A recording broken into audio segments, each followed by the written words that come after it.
अपने जीवन साथी के साथ रहने भी लगी, लेकिन अंदर ही अंदर मेरा जो ये सांसारिक नाटक है, अगर बहुत बड़ा कोई पाप बन गया है।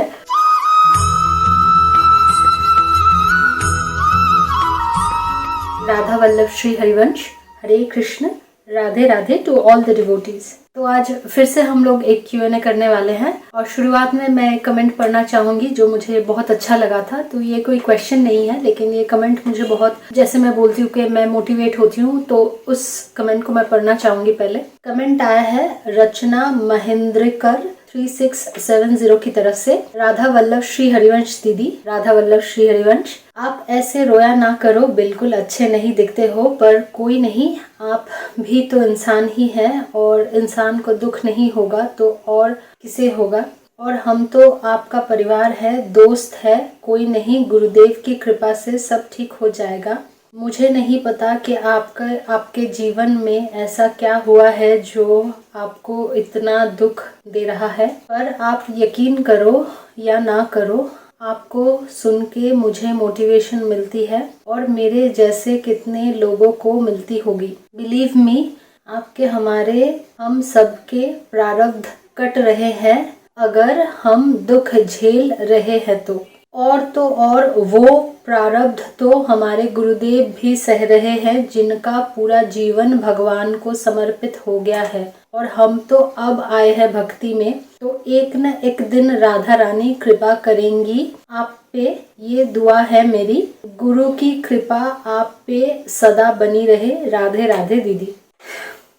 बहुत सारे लोग अच्छे कमेंट करते हैं, बहुत सारे लोग नेगेटिव कमेंट भी करते हैं, लेकिन समहाउ मुझे ये कमेंट बड़ा अच्छा लगा था तो सोचा कि आप लोगों से शेयर करूं। और कुछ भक्तों ने तो ऐसे कमेंट भी करने शुरू किए हैं कि मैं गुरुदेव की फ़ोटो क्यों लगाती हूँ, शायद मैं व्यूज़ के लिए लगाती हूँ, और बार बार उनकी फ़ोटो लगाकर वीडियो बनाना। और अगर किसी को भी ऐसा लगता है कि गुरुदेव की फोटो लगाने से व्यूज का कोई संबंध है, फोटोज तो मैं कृष्ण भगवान की भी लगाती हूँ, फोटोज तो मैं राधा रानी जी की भी लगाती हूँ, फोटोज तो मैं राधा और कृष्ण दोनों की ही देती हूँ। तो अगर उनसे व्यूज मिलने लगे, उनसे लोग जुड़ने लगे, तो ये तो अच्छी बात होगी। और आप फोटो या वीडियो में किस चीज को शेयर करते हो, जिस चीज को आप प्राधान्य दे रहे हो, जिनको आप इतना ज्यादा मानते हो कि उनके बिना आपका जिंदगी ही इनकम्प्लीट है, असंपूर्ण है, तो कहीं ना कहीं आप खुद के लिए उन फोटोज को डाल रहे हो। ऐसा नहीं है कि लोग तो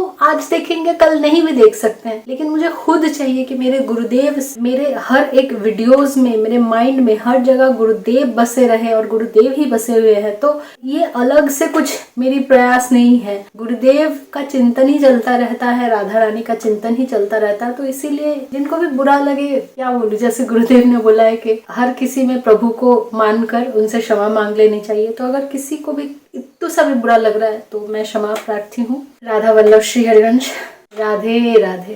अब क्वेश्चंस लेते हैं। पहला क्वेश्चन है प्रवीण शुक्ला 1273 की तरफ से। राधे राधे दीदी, आपने वीडियो में एक जगह बोला है कि अगर किसी आदमी के जीवन बहुत स्मूथ चल रहा है तो ये आपका प्रारब्ध है, in good way, which is agreed, but saying that your next birth is for sure, that part I didn't understand. Is there any mistake or I missed something? If possible, please explain. Radhe Radhe. Radhe Radhe आपको भी। ये जो बात आपने बोली है, अगर मुझे इंद्रेश उपाध्याय जी का वो वीडियो क्लिप कहीं मिला तो मैं वीडियो में जोड़ दूंगी। और अगर आप मुझसे पूछे तो मैंने जितना नॉलेज गैदर किया है, जितना भी किनका भर नॉलेज मैंने इतने समय में गैदर किया है, जितना मुझे पता चला है कि अगर बहुत बहुत बहुत ज्यादा स्ट्रगल जा रहा है, बहुत ज्यादा, कि आपसे बर्दाश्त ही नहीं हो रहा है, क्योंकि हम अपने प्रारब्ध ही भोग रहे हैं। ये तो कलयुग आ गया है, मतलब कलयुग में हम रह रहे हैं, तो हम अपना जो करोड़ों जन्म है, 84 लाख योनियों में से हम गुजरते हैं, और हम अगर ऐसा सोचे कि इस जन्म में कुछ हमसे पाप हुआ है जो हम भोग रहे हैं, ऐसा नहीं भी हो सकता है, क्योंकि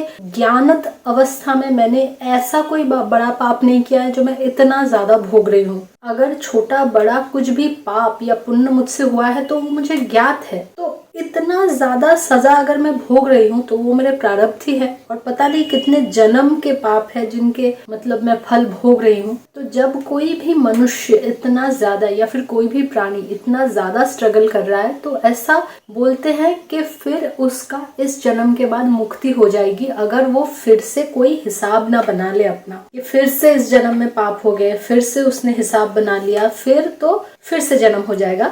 लेकिन अगर वो सब कुछ सह रहा है और भगवान को समर्पित करके अपना सारा काम कर रहा है और भगवान के चरणों में नतमस्तक है, अपने गुरु के चरणों में नतमस्तक है और उनकी आज्ञा का पालन कर रहा है, फिर उसकी मुक्ति होना एकदम कंफर्म है। ऑन द अदर हैंड, अगर आप किसी को देख रहे हो, मैं किसी का नाम लेके नहीं बोलना चाहती, लेकिन किसी भी रईस या फिर सो कॉल्ड सुखी इंसान को अगर आप देख रहे हो, आई वॉन्ट टू रिपीट, मैं इसको दोबारा बोलना चाहूंगी, सुखी आदमी। मैं ये नहीं बोलना चाहूंगी कि किसी के जीवन में बहुत शांति है, सुख जिसके जीवन में भर भर के है ना, आप देख रहे हो कि उसके पास एक आलीशान मकान है, अच्छा पूरा परिवार है और खाने की कमी नहीं है, पहनने के लिए कपड़े इतने ज्यादा आलीशान कपड़े, महंगे कपड़े, गाड़ियां, ये वो, तो आप समझ लीजिए कि उसका ना फिर से बन रहा है हिसाब, तो उसको फिर से जन्म लेना पड़ेगा। अगर इस जन्म में वो राजा है तो अगले जन्म में वो भिखारी से भी बदतर जगह पे जा सकता है,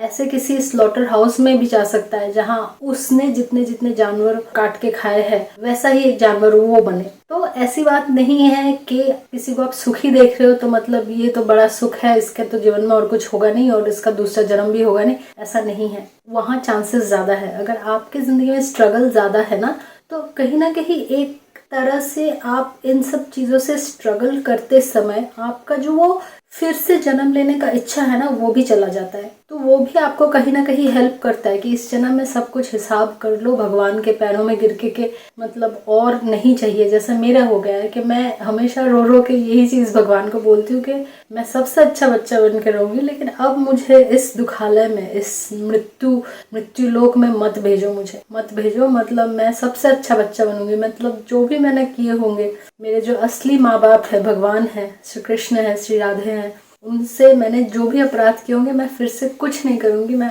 सबसे अच्छा बच्चा बनूंगी। तो मुझे और मत भेजना, जो सजा देनी है दे दो, लेकिन इसी जन्म में आखिरी सांस तक सारे मतलब हिसाब खत्म करो और फिर से मत भेजना मुझे। आप अपने चरणों के नीचे स्थान दे दो, बस आप फिर से मुझे यहाँ मत भेजना। तो जीवन कैसा होना चाहिए? स्ट्रगल युक्त, बहुत स्ट्रगल्स होनी चाहिए लाइफ में। आप जैसा सोचते हो, जैसा चाहते हो, जैसा विचार करते हो, वैसी लाइफ आपको मिल जाए, इट मीन्स अभी आप कर नहीं पा रहे कुछ। आपकी लाइफ में हर दिन एक ऐसा मोड़ आए कि पसीने पसीने हो जाए, आप क्या करें, तो समझो कि वो लाइफ जी रहा है। स्ट्रगल युक्त लाइफ होनी चाहिए, तभी आप जी रहे हो, नहीं तो आप केवल अपने पूर्व के प्रारब्धों को भोग रहे हो। पुनर्जन्म आपका निश्चित है। आदित्य सिंह ने प्रश्न किया है कि आज के समय में जो गृहस्थी में रहकर भजन करना चाहता है वह सही जीवन साथी कैसे पाए? आज का जो माहौल हो चुका है उसमें ऐसा जीवन साथी मिलना बहुत मुश्किल है जिसे गृहस्थी का पालन केवल भगवान की सेवा मानकर करना हो, ब्रह्मचर्य से रहना हो, विरक्ति में जाना नहीं है, और ऐसे जीवन साथी मिलना कठिन हो रहा है। जीवन अटक सा गया है, कृपया मार्गदर्शन करें। श्री हरिवंश आपको भी। जी, आपकी बात सही तो है कि ऐसा जीवन साथी मिलना बहुत बहुत बहुत ज्यादा मुश्किल है, और ऐसा भी नहीं है कि ये बाजार में सब्जी खरीदने जैसा है कि आप जाके मोल भाव करेंगे, देखेंगे, ऐसी भी हालत नहीं है। लेकिन कहीं ना कहीं अगर माता पिता आपके हैं तो उनसे आदेश लेकर आप ढूंढ सकते हैं अपना जीवन साथी कि जिसकी रुचि कृष्ण में हो, शिव में हो, या जो भी आपके आराध्य देव है उनमें हो, या फिर अगर उनमें ना भी हो, अगर आप शिव के उपासक है, हो सकते हैं वो कृष्ण के उपासक हो, भगवान में जिसकी रुचि एक्चुअल में हो। ये नहीं कि सिर्फ और सिर्फ सोशल मीडिया पे रील बनाने के लिए ही वो भक्ति कर रही है। अगर मैं यहाँ पे बैठ के वीडियो बना रही हूँ, इस बारे में आंसर कर रही हूँ, तो जो आपको वीडियो में नहीं दिखेगा वो है जब मैं एक्चुअल में बैठ के नाम जप कर रही हूँ, एक्चुअल में बैठ के मानसिक सेवा कर रही हूँ, एक्चुअल में बैठ के श्रीहित चतुरासी का पाठ सुन रही हूँ। सिंस मुझे अभी तक उतनी फ्लुएंट हिंदी नहीं आती पढ़नी, तो मैं पाठ सुन सुन के ऐसे देख देख के पढ़ने की कोशिश करती हूँ। तो एक्चुअल में जो ये सब होता है, ये सब पार्ट मैं वीडियो में नहीं लाती, क्योंकि वो मेरा एक्चुअल भक्ति का पार्ट है। और ये सिर्फ और सिर्फ मैं खुद के मोटिवेशन के लिए मैंने ये कंटेंट बनाना शुरू किया था। तो आप कहीं ना कहीं देखें कि उसके लाइफ में एक्चुअल में भक्ति है कि नहीं, क्योंकि जिसके लाइफ में एक्चुअल में भक्ति होगी वो ब्रह्मचर्य का भी पालन करना चाहेगी और वो सांसारिक धर्म का पालन करते हुए भी भगवत प्राप्ति की ओर बढ़ना चाहेगी आपके साथ। और यहाँ पे बहुत ज्यादा जरूरी एक चीज है कि आप पहले ही ये बात बहुत क्लियर कर ले उनके साथ। जब आप रिश्ता देखने भी जाए या फिर अगर प्रेम संबंध हो, तो आप पहले ही एकदम शुरुआत में ये चीज क्लियर कर दे कि मेरी चिंता और मेरी भावनाएं ऐसी है, क्योंकि ब्रह्मचर्य का पालन सांसारिक जीवन में बहुत बहुत बहुत ज्यादा मुश्किल हो जाता है, क्योंकि कहीं ना कहीं हम लोग बहुत ज्यादा भटक जाते हैं, बहक जाते हैं। और सारे नियमों का पालन करते हुए, सब कुछ संभालते हुए भक्ति करना ये बहुत बहुत बहुत डिफिकल्ट है। ऐसा नहीं है कि सारा दिन पूजा पाठ में लगे रहो, ऐसा नहीं है, लेकिन आध्यात्मिक होना एक संपूर्ण अलग चीज है। भगवत प्राप्ति की तरफ बढ़ना सारा दिन पूजा पाठ नहीं करके भी ये बहुत अलग बात है। तो आप इन सारे चीजों को पहले ही अपने पार्टनर के साथ डिस्कस करके आप पहले कंफर्म कर ले कि क्या उनको भी इसमें रुचि है। अगर नहीं है और अगर आपको ऐसा पार्टनर नहीं मिल रहा है, तो आप समझ लीजिए कि अभी भी समय नहीं हुआ है। और ऐसा भी हो सकता है कि कृष्ण आपको प्रिपेयर कर रहे हैं कि कुछ समय बाद वो आपको सही जीवन साथी भेज देंगे आपके लाइफ में। क्योंकि ट्रस्ट भी आपका जब तक उचित समय नहीं हुआ है किसी भी चीज का, हमारी जो सांस है ना, हम भले ही चाहे कि हम मर जाए, हमें और ये जिंदगी नहीं बर्दाश्त हो रही है, लेकिन हम मरेंगे तभी जब हम अपना पूरा प्रारब्ध भोग लेंगे। तो यही बात हो जाती है कि जो जब जिस समय पे होना होता है ना, हर किसी का ऐसा नहीं होता है कि 18 में ही शादी होती है। बहुत सारे ऐसे लोग हैं पुराने जमाने में जिनकी 12-13 साल की उम्र में शादियां हो गई थी। बहुत सारे ऐसे लोग हैं जिन्होंने अपनी पहली शादी, ऐसा नहीं कि दूसरी शादी, वो 40 में की, 50 में की। तो शादी कर लेना, पार्टनर मिलना, ये इतना ज्यादा इम्पोर्टेंट एक चैप्टर है जिंदगी का। ये कोई अचीवमेंट नहीं है। सबसे पहली बात तो ये कोई अचीवमेंट नहीं है। It's not like a medal के शादी की है, लेकिन it's a very important decision, क्योंकि आपको उस पार्टनर के साथ 24 आवर्स रहना है। तो तब ना सारी खूबसूरत चीजें ना बहुत ज्यादा गंदी और खराब होने लगती है जब आप 24/7 एक आदमी के साथ, एक औरत के साथ रहने लगते हो, एक इंसान के साथ रहने लगते हो।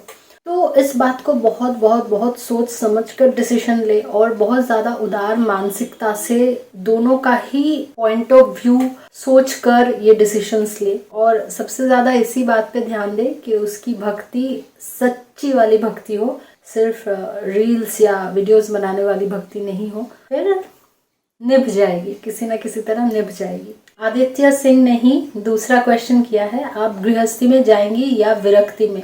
इसका आंसर देना थोड़ा सा कॉम्प्लिकेटेड इसीलिए हो जाएगा क्योंकि जो मेरी बेस्ट फ्रेंड है उसने कुछ समय पहले ही शादी कर ली थी। और सच बोलूं तो वो हमेशा ना ऐसे बोलती रहती है कि मुझे किसी चीज में नहीं रहना, किसी चीज में नहीं रहना, मैं संसार से ऊब चुकी हूँ। लेकिन अंदर ही अंदर वो सारी चीजों में धंसती जा रही है क्योंकि उसके छोटे बच्चे भी है और पति का मोह और सब कुछ, मतलब पूरे संसार का मोह उसको बहुत ज्यादा जकड़े हुए है। पति और बच्चे का सबसे ज्यादा है उसको मोह, और सारी सांसारिक चीजों में वो बहुत ज्यादा धंसती जा रही है। तो मुंह से बोलती जा रही है कि मुझे नहीं रहना, मुझे संसार त्याग देना है, ये वो। और मेरा ऐसा हो रखा है कि मैं मुंह से सिर्फ यही बोले जा रही हूँ कि मुझे ठीक ठाक एक पार्टनर चाहिए जो मुझे भक्ति करने दे, ये वो। और मैं रहूंगी सिंपल तरीके से रहूंगी, भक्ति भी करूंगी, संसार में सब कुछ मतलब काम करके भगवान को अर्पण करूंगी। लेकिन अंदर ही अंदर मैं किसी चीज में नहीं रह पा रही हूँ। अंदर ही अंदर मेरे अंदर वो विरक्ति का जो भाव है वो आ चुका है, मुझे पता है। क्योंकि किसी भी चीज में ऐसा नहीं था कि पहले भी मेरा बड़ा मतलब उसमें अट्रैक्शन था या फिर उस पे भाव था। ये चीज अभी बहुत ज्यादा हो गई है after certain incidents in my life. कुछ घटनाएं ऐसी मेरी लाइफ में हुई है कि उसके बाद ये जो विरक्ति का भाव है ये मैंने एक्नॉलेज करना सीखा है, ये मैंने समझना सीखा है कि ठीक है ये एक्चुअल में ऐसा है कि मुझे कभी ये मोह मेरा उतना ज्यादा हो ही नहीं पाया। मैं सोचती थी कि मतलब मैं सबके साथ घुल मिल के ऐसे ही रहूंगी, ऐसे ही बनूंगी, सबके साथ ऐसे ही पार्टी करूंगी, खाना पीना सबके साथ फॉर्मली बिहेव कि हाँ कैसे हो, ये हो ये हो। लेकिन मुझे सब चीज़ों से जो विरक्त भाव है वो सब बहुत पहले आ चुका था। मैं ज़बरदस्ती करती थी और मैं ज़बरदस्ती को नॉर्मल समझती थी। तो अब मैंने वो एक्नॉलेज कर लिया, जिसकी वजह से मैंने बहुत ज़्यादा लोगों को कट कर दिया है अपनी लाइफ से और मैं खुद में ही रहती हूँ। मतलब मेरे लिए अभी सब कुछ ऐसा ही है कि अगर आज मेरे पास कोई जॉब ना रहे, कोई पैसे ना रहे, तो मुझे पता है मेरे कृष्ण मुझे देख लेंगे, कहीं भी बड़े होंगे मेरे कृष्ण मुझे देख लेंगे। तो ये भाव बहुत ज़्यादा आ चुका है। तो अभी आप समझ लीजिए कि अगर मैंने कल शादी कर भी ली और मैं अपने जीवन साथी के साथ रहने भी लगी, लेकिन अंदर ही अंदर मेरा वो विरक्त भाव आ चुका है। और अगर गुरुदेव की भाषा में बोले तो मेरा नाटक बहुत अच्छा चल रहा है। मेरा जो ये सांसारिक नाटक है वो बहुत अच्छा चल रहा है। मैं सबके साथ बहुत अच्छे से नाटक कर रही हूँ, लेकिन अंदर ही अंदर मैं बस मुझे प्रभु के चरणों के अलावा और कुछ नहीं समझ आता। अगला सवाल है परमवीर डागर 8108 की तरफ से, ये लाइफ में जो हमें सुख दुख मिल रहे हैं वो हमारे किस कर्म का फल है? क्या वो एग्जैक्ट कर्म को हम जान सकते हैं? हाँ, हम जान सकते हैं। लेकिन जैसे गुरुदेव बोलते हैं ना कि अगर बहुत बड़ा कोई पाप बन गया है तो उस पाप को मिटाने के लिए उस उच्च कोटि का भजन भी जरूरी है। जैसे होता है ना, आप जितना ज्यादा मार्क कर देते हो किसी कपड़े पे, उतना ज्यादा पावरफुल डिटर्जेंट या फिर केमिकल आपको चाहिए होता है उस दाग को मिटाने के लिए। एग्जैक्टली वैसे ही जितना बड़ा पाप होता है उतना ही ज्यादा उच्च कोटि का भजन जरूरी होता है उस पाप को मिटाने के लिए। एग्जैक्टली वैसे ही जितना ज्यादा सच और जितना ज्यादा आपको आपके पास्ट का जानना होता है, उतने उच्च कोटि का आपको ध्यान लगाना होगा, नॉलेज गैदर करना होगा और उतने ही उच्च स्पिरिचुअल लेवल पे आपको जाना होगा, आध्यात्मिक स्तर पे आपको जाना होगा, सो दैट आप जान पाए कि आपके प्रारब्ध क्या थे। ऐसे बहुत सारी घटनाएं भगवान बुद्ध के बारे में है कि उन्हें सब पता था कि वो क्या क्या भोग रहे हैं जिंदगी में और कष्ट क्यों आ रहे हैं। और ऐसे कृष्ण के बारे में भी है कि उन्हें पता था कि वो कौन सी घटना किस बात के लिए भोग रहे हैं, कौन सा कष्ट उन्हें किस बात के लिए मिल रहा है। और ये सिर्फ भगवान बुद्ध या कृष्ण के बारे में ही नहीं, और भी बहुत सारे ऐसे व्यक्ति हैं महाभारत और रामायण में जिनको एक्चुअल में पता था, क्योंकि उन्होंने उस कोटि का नॉलेज गैदर किया था, उन्होंने उस कोटि के आध्यात्मिक स्तर को रीच किया था। तो उन्हें पहले से ही पता था कि उनका कष्ट क्यों हो रहा है, उनका मौत कैसे होगा, ये सब चीज उनको पहले से ही पता थी। हम इतने तुच्छ जीव हैं कि हमें अभी ये सोचना भी कि एग्जैक्ट पता चलेगा रीजन, ये बहुत मतलब बड़े लेवल पे सोच हो जाती है, क्योंकि हम वहां पे पहुंचे ही नहीं। हम मतलब पर्वत भी मैं नहीं बोल सकती, मैं क्या बोलूँ, ऐसे जैसे हम लोग दूसरे किसी ग्रह से देख रहे हैं कि हाँ ये पृथ्वी है और इस पृथ्वी में समुंदर है, समुंदर के नीचे बहुत नीचे जाके कोई अजीब सा प्राणी है, उसको मतलब ढूंढने जितना इतना डिफिकल्ट, मतलब इससे भी ज्यादा डिफिकल्ट है बेसिकली। ये भी शायद पॉसिबल हो जाए टेक्नोलॉजी की हेल्प लेके, लेकिन इससे भी ज्यादा डिफिकल्ट है ये जानना कि किस काम के लिए हमारे ऐसे मतलब प्रारब्ध बन गए हैं और हमें सजा मिल रही है। लेकिन हाँ, इम्पॉसिबल कुछ भी नहीं है। तो उस लेवल का नॉलेज गैदर करना, ध्यान करना, सब कुछ करके फिर आप जान सकते हो। अगला प्रश्न है लिटिल वान्या की तरफ से, श्री राधा वल्लभ श्री हरिवंश सखी जी। श्री हरिवंश, मैं भी दीक्षा के प्रोसेस में हूँ। मैं जानना चाह रही थी कि मैं घर से बाहर जॉब करती हूँ, तो कभी मुझे घर जाना या काम के लिए बाहर जाना पड़ सकता है, तो मेरी सेवा छूट जाएगी, क्या करें? प्लीज आप मेरा मार्गदर्शन करें कि बाहर सेवा के लिए क्या करना होगा। अगर आपके पास बड़े ठाकुर जी हैं, बड़े लड्डू गोपाल या फिर बड़े कृष्ण राधा कृष्ण की मूर्ति है, तो आप उनको तो कैरी नहीं कर सकती हर जगह, तो आप छोटा सा कोई चित्रपट या फोटो जिसको हम बोलते हैं वैसा रखें। छोटे से लड्डू गोपाल भी मिलते हैं, वो रख सकते हैं। तो आप जॉब के लिए जहाँ भी रहती हैं वहाँ कहीं ना कहीं तो आप स्टे करती होंगी। अगर वो भी नहीं है कि आप घूम घूम के कर रही है, स्टे करने की भी बात नहीं है, फिर आप छोटा सा चित्रपट रखे बैग में, छोटा सा कोई फ्रेम, और जितनी हो सके मानसिक सेवा करें। इसका सबसे सहज उपाय यही है, क्योंकि हर समय ऐसा पॉसिबल नहीं है कि हम पूरा मतलब जितना भी हो लेकिन थोड़ा सा मीठा देके या कुछ भी पानी और ये सब देके हम भोग लगाए, ये हमेशा पॉसिबल नहीं हो सकता है, क्योंकि हमारी लाइफ अभी इतनी ज़्यादा बिजी हो चुकी है, ऐसा हमारा शेड्यूल हो चुका है। हर किसी के ऐसे ऐसे मतलब ट्रैवल करके करने वाले काम हो चुके हैं कि पॉसिबल नहीं होता है सेवा करना। तो उस समय आप जितना हो सके स्नान करके पवित्र होकर मानसिक सेवा करें और भगवान का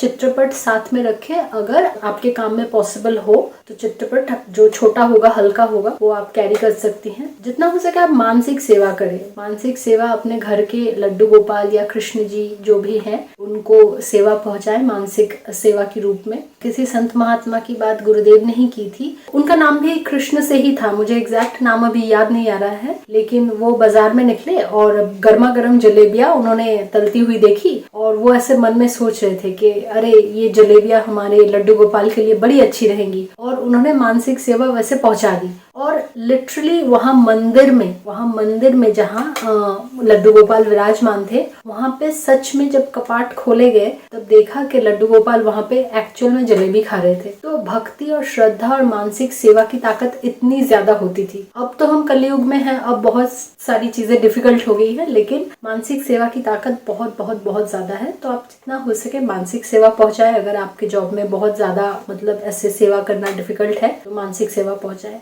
आदित्य कुमार राय ने लिखा है, हम नियम के सारे पालन लगभग सिर्फ लहसुन प्याज ग्रह से जीवन में खाने पीने का इस्तेमाल होता है, तब क्या करें। देखिए, प्याज लहसुन का टॉपिक जो है ये मैं बहुत बार बोल चुकी हूँ, लेकिन आपकी सुविधा के लिए फिर से बोल देती हूँ। प्याज लहसुन कोई ऐसा अपराध नहीं है, मांस मछली मदिरा इन जैसा कोई अपराध नहीं है, क्योंकि जहाँ पे आलू उगती है, जहाँ पे मूली उगती है, वहीं पे तो प्याज लहसुन भी उगता है ना, ऐसे मिट्टी के नीचे। लेकिन ये दोनों चीजें थोड़ी तामसिक है और इनका व्यवहार आयुर्वेदिक में एज अ मेडिसिन होता है। तो गुरुदेव ने भी बहुत बार बोला है कि ये तामसिक है, इसीलिए इनको खाने के लिए मना करते हैं। अगर आप दीक्षा ले रहे हो तो आपका थॉट प्रोसेस और सब कुछ उतना ज्यादा प्योर होना चाहिए, तो तब मनाही हो जाती है। और अगर आप कहीं पे मजबूर होके खा रहे हो कि खाने के लिए कुछ है ही नहीं, वहां पे मजबूर होके खा रहे हो, वो अलग बात है। लेकिन अगर आप टेस्ट के लिए खा रहे हो कि हाँ मुझे प्याज के पकोड़े बड़े अच्छे लग रहे हैं, मुझे लहसुन की भाजी बड़ी अच्छी लग रही है,